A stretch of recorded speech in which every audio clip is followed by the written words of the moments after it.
7 সেমিস্টারের রেজাল্ট দিয়ে আবেদন করা যায়। মানে আপনি যখন 4th ইয়ারে আছেন, আপনার 8টি সেমিস্টার আপনার হচ্ছে কোর্সে বিএসসিতে, তখন আপনার যখন 7টি সেমিস্টার রেজাল্ট চলে আসছে, সেটি দিয়ে আপনি আবেদন করতে পারবেন। তবে আবেদন করার সময় আপনার অবশ্যই জিআরই স্কোর, আইএলটিএস স্কোর এবং এসওপি রেডি থাকতে হবে, সিবি রেডি থাকতে হবে। আপনি আপনার যখন আপনার 7 নম্বর সেমিস্টার পরীক্ষা দিয়ে ফেলছেন, তখন আপনার 6টা সেমিস্টার রেজাল্ট আছে হাতে, আপনার রিসার্চ ইন্টারেস্ট আছে, এগুলো দিয়ে আপনি হচ্ছে প্রফেসরদের ইমেল দিতে পারবেন, দিয়ে প্রফেসর ম্যানেজ করতে পারবেন।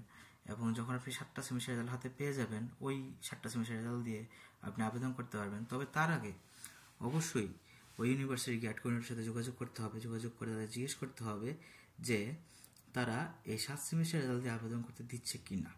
অনেক ইউনিভার্সিটি দেয়, তো আপনি যোগাযোগ করে নেবেন। যোগাযোগ করে তাকে বলবেন যে আপনার ফুল ট্রান্সক্রিপ্ট নাই, তবে আপনার আর একটা সেমিস্টার রেজাল্ট বাকি, সেটা আপনি আসার আগেই পেয়ে যাবেন। মানে আপনার ফল সেমিস্টার শুরু হওয়ার আগে আপনি পেয়ে যাবেন। এরকমভাবে বলে তাদেরকে আপনি আবেদন করতে পারবেন। এবং এই আবেদনের প্রসিডিওরটাতে অনেকেই সাকসেসফুল হয়েছে আজ পর্যন্ত। এখানে ভয় পাওয়ার কিছু নেই। আপনি যদি কনফিডেন্ট থাকেন, আপনার যদি ভালো একটা জিআরই স্কোর, আইএলটিএস স্কোর থাকে, আপনার যদি একটা রিসার্চ পেপার থাকে, বা পেপার না থাকলে যেটা করবেন, রিসার্চ ইন্টারেস্ট আছে সেই অনুযায়ী, পেপার না থাকলে যেটা করবেন, একটা রিসার্চ ইন্টারেস্ট তৈরি করে সেটাতে প্রফেসর ম্যানেজ করবেন, এবং প্রফেসর ম্যানেজ করার পর আপনি সেখানে আবেদন করবেন, আবেদন করতে পারবেন। আপনাকে তো প্রথমে গ্যাট কোঅর্ডিনেটর বলে দিবে, কনফার্ম করবে যে আপনি 7 সেমিস্টার রেজাল্ট দিয়ে আবেদন করতে পারতেছেন।